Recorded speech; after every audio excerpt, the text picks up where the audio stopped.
warahmatullahi taala wabarakatuh. Alhamdulillahil qail innamas shadaqatu lil fuqara wal masakin wal 'amilin 'alaiha wal mu'allafati qulubuhum wa fir riqab wal gharimin wa fi sabilillahi wa ibnis sabil faridatan min Allah wallahu 'alimun hakim. Asyhadu an la ilaha illallah wahdahu la syarika lah wa asyhadu anna Muhammadan abduhu wa rasuluh. Allahumma shalli wa sallim ala sayyidina Muhammadin wa ala alihi wa sahbihi ajma'in. Amma ba'd. Fa ya ayyuhal muslimun ittaqullah usikum wa iyaya bitaqwallahi faqad fazal muttaqun. Qala Allah ta'ala ya ayyuhallazina amanu taqullaha haqqa tuqatih wa la tamutunna illa wa antum muslimun. Muslimin dirahmati Allah sekalian, saya menyeru agar kita sama-sama meningkatkan ketakwaan kita kepada Allah dengan melaksanakan segala perintahnya dan meninggalkan segala larangannya. Marilah kita memberi sempurna tumpuan kepada khutbah yang disampaikan.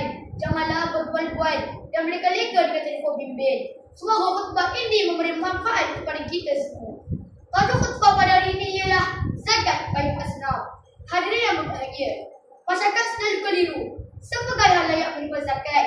Hakikatnya Allah Subhanahu Wa Taala menjelaskan bahawa hanya ada 8 golongan saja boleh menerima santunan zakat. Sebagaimana masuk firman Allah dalam surah Al-Taubah ayat 60 yang dibaca di bulan khutbah tadi.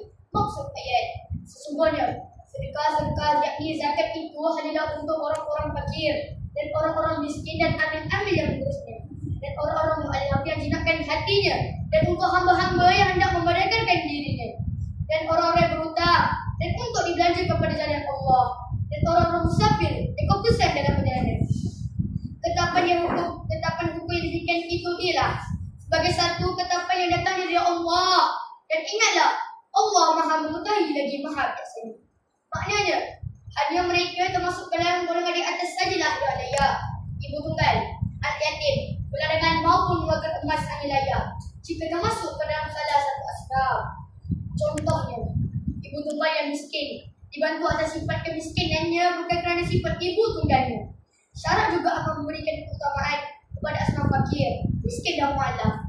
Maka mereka telah menerima pakej bantuan yang menyeluruh agar dapat keluar daripada kemiskinan dan tidak selamanya bergantung kepada bantuan. Antara bantuan itu ialah sayaran hidup bulanan, perumahan, pendidikan dan ekonomi untuk menjalankan perniagaan. Hadirin jemaah yang dirahmati Allah, bolehkah kita membayar zakat pendapatan di luar negeri dan bertempat kita berkhidmat? Ketahuilah bahawa zakat pendapatan mestilah dibayar di mana tempat kita berkhidmat dan mencari rezeki, walaupun kita menetap di luar daerah tempat kita berkhidmat. Perkara ini telah dijelaskan oleh Imam Al-Mawardi dalam kitab Al-Hawi Al-Kabir bahawa "Fan kana zakatan malik wal mura'a fiha makanul malik la makanul malik." Maksudnya, wahai orang-orang maka sekiranya berkaitan dengan zakat, maka dalam hal ini ada tempat harta dan bukan tempat tinggal orang yang memiliki harta tersebut. Sandaran ini menunjukkan keutamaan membayar zakat di tempat seorang itu mencari rezeki. Ini adalah orang fakir miskin yang maksud tersebut adalah lebih berhak untuk menerima zakat daripada hasil kenaikan oleh pembayar zakat di tempat tersebut. Ini berdasarkan keputusan Jawatan Kuasa Fatwa Negeri Selangor yang diwakilkan pada 9 Mei 2002 telah menjelaskan bahawa semua masyarakat tinggal atau bekerja di Selangor hendaklah membayar zakat pendapatan pada pusat zakat Selangor. Muslimin yang dirahmati Allah, pengurusan zakat Selangor kami menegak amanah dalam pengurusan zakat. Segala peruntukan yang dibelanjakan tidak disembunyikan dilaporkan setiap tahun. Aspek ajar menjadi keutamaan agar para pembayar tahu ke mana wang mereka diambil. Muslimin yang dirahmati Allah, di Selangor sebenarnya terdapat ramai sekali ikon asnaf berjaya yang menerima nama sebagai manusia tauladan. Antara ikon asnaf berjaya di Selangor ialah Rohmadiah Dr. Haji Farid Rafi bin Abdullah yang kini merupakan naib kaunselor Universiti Islam Selangor UIS. Beliau antara contoh asnaf mu'allaf dan dibantu dari awal keislamannya, sehinggalah akhirnya berjaya mengangkat martabat dirinya standing malah lebih tinggi daripada orang lain. Malah hari ini beliau sering menjadi sumber inspirasi kepada nama pihak dalam kejayaan walaupun muslim semua. Muslimin sekalian, Fatih menyeru agar kita sama-sama berganding bahu memperkasakan zakat di negeri ini sebagaimana firman Allah Rasulullah Muhammad ayat 7. Ya, a'udzubillahi minasyaitonir rajim. Ya ayyuhallazina amanu in tansurullaha yansurkum wasabbit aqdamakum. Maksudnya, wahai orang-orang yang beriman, kalau kamu membela agama Allah, niscaya Allah membela kamu untuk mencapai kemenangan dan meneguhkan tapak diri kamu. Hadirin sekalian, mengakhiri khutbah kali ini, berikutlah beberapa perkara menjadikan perubahan. Pertama, kita hendaklah memahami bahawa zakat itu amat besar peranannya dalam memayungi kemaslahatan umat Islam. Kedua, kita juga perlu sedar bahawa urusan zakat yang baik akan mengakibatkan kebaikan kepada umat Islam di negara ini. Ketiga, zakat Selangor selaku institusi yang diamanahkan oleh Duli Yang Maha Mulia Sultan Selangor untuk mengusahakan zakat perlulah diberikan sokongan moral dan material agar dapat menjalankan fungsi dengan sebaik mungkin. A'udzubillahi minasyaitonir rajim. Innama waliyukumullahu wa rasuluhu wallazina amanu allazina yuqimuna as-salata wa yu'tuna az-zakata wa hum raki'un. Sesungguhnya berlambang hanya Allah dan Rasulnya serta orang-orang yang beriman yang mendirikan sembahyang dan menunaikan zakat sedang mereka rukuk, yakni tunduk menjunjung perintah Allah. Surah Al-Maidah ayat 55. Barakallahu li wa lakum fil Qur'anil azim wa nafa'ani wa iyyakum bima fihi minal ayati wa dzikril hakim wa taqabbal minni wa minkum tilawata innahu huwas samiul alim. Aqulu qawli hadza wa astaghfirullahal azim li wa lakum wa lisa'iril muslimina wal muslimat fastaghfiruhu innahu huwal ghafurur rahim.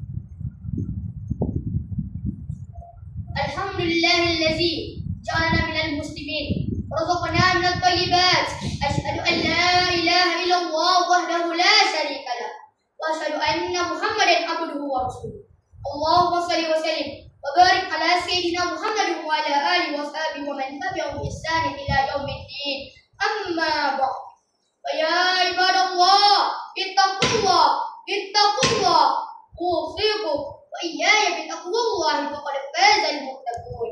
Hadirin dirahmati Allah sekalian, sekali lagi khatib ingin mengingatkan kita supaya sentiasa bertakwa kepada Allah Subhanahu Wa Taala dengan mengawasi diri kita dan keluarga kita daripada melakukan perbuatan keji dan maksiat. Innallaha wa malaikatahu yusholluna 'alan nabi ya ayyuhallazina amanu shollu 'alaihi wa sallimu taslima. Allahumma shalli wa sallim ala sayyidina Muhammadin wa ala alihi wa sahbihi ajma'in. Allahumma ighfir lil muslimin wal muslimat wal mu'minina wal mu'minat al-ahya'i minhum wal amwat innaka sami'un qaribun mujibud da'awat wa ya qadiyal hajat. Allahumma a'izzal islam wal muslimin wa ahlikil kafar wal mubtadi'at wal musyrikin.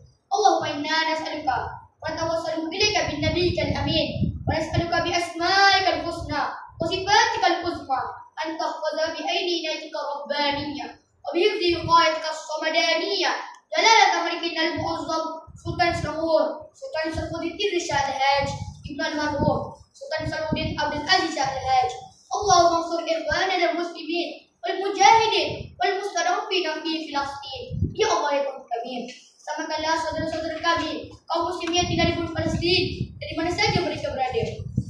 Allahumma segala kezaliman yang ada di bumi ini ya Allah, jadikanlah ya Allah Masjid Surah di negeri Selangor rumah-rumahmu yang aman, bersatukan dan menjadi nadi kekuatan ummah. Rabbana atina fid dunya hasanah wa fil akhirati hasanah wa qina adzabannar. Ibadallah, innallaha ya'muru bil 'adli wal ihsan wa ita'i dzil qurba wa yanha 'anil fahsya'i wal munkari wal baghi ya'izukum la'allakum tadhakkarun.